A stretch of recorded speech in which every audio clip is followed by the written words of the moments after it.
Okay, so I read chapter 2, The Morally Developed Media Professional.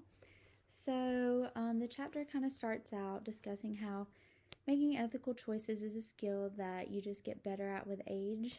You're kind of born with it, but when you grow up, you just get better and better at ethical decision making, stuff like that. So, and it also talks about how it's really important for media professionals to have high ethical standards, and I really agree with that because, for example, like you look at celebrities, if they have said something really offensive in the past, or if they have said something really controversial, even in today's age, there's a thing like it's known as cancel culture. Like people will cancel celebrities or news reporters, stuff like that, for kind of going out of line and saying something that not everyone agrees with. So it's really important to have high ethical standards to make sure you have that open mind and know that when you're speaking to people of all ages, all races. Then it goes along to the early stage of moral development. That's like how when children, they can't really make decisions themselves, so they look up to adults, parents, teachers, things like that to kind of make their decisions.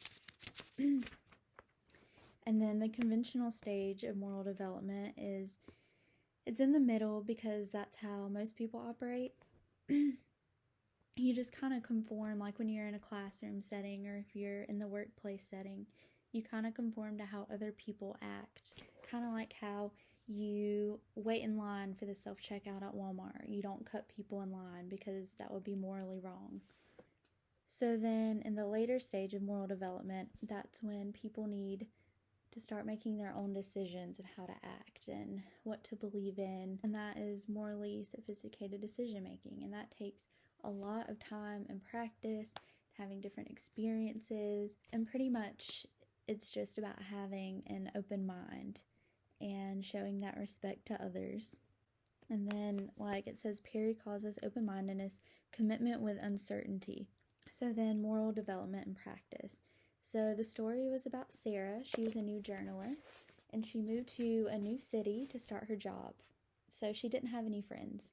And most of her stories covered stories of homeless people or people who were less fortunate. And she grew attached to those people. She would check up on them.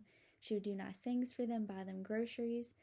And she was also working a lot of long hours. The union representative came and told her that she can't work these long hours if she's not going to ask for overtime. And she was afraid to ask for overtime because she knew of her inexperience. And then that same day, the city editor set limits for her, saying that when she's done reporting a story, she's done. Like, she can't check up on the people, she can't keep buying them groceries, giving them money, and that it's kind of angering her coworkers because, I don't know, he was saying that's like a social worker's job. Like, she needs to focus on her own job. If she's going to do this, then turn it into a story. So she was really angered about that. She was sad. So she went to a workshop to discuss it with professionals, get advice. So the professionals patiently explained to her that from the management perspective, they were right. And maybe to kind of turn, instead of focusing on these individuals' needs, kind of creating temporary happiness by buying groceries, that groceries can't last forever. By maybe illustrating that person's life and making a story out of it, getting it out there. And then the audience can advocate for job opportunities, treatment for mental illnesses, it says, and housing to meet the needs of the disenfranchised. So, you can get the word out there and do something that can help out for the long run. And I also read in here somewhere, I can't remember who said it or what context it was in. I think it was talking about being morally sophisticated, but it's good to see, admit that you're wrong. That can really make the ethical decision making a lot easier for you in the long run by looking back at your mistakes and try to do something a little bit differently. Try to think about it in a different way. So, yeah, that was it.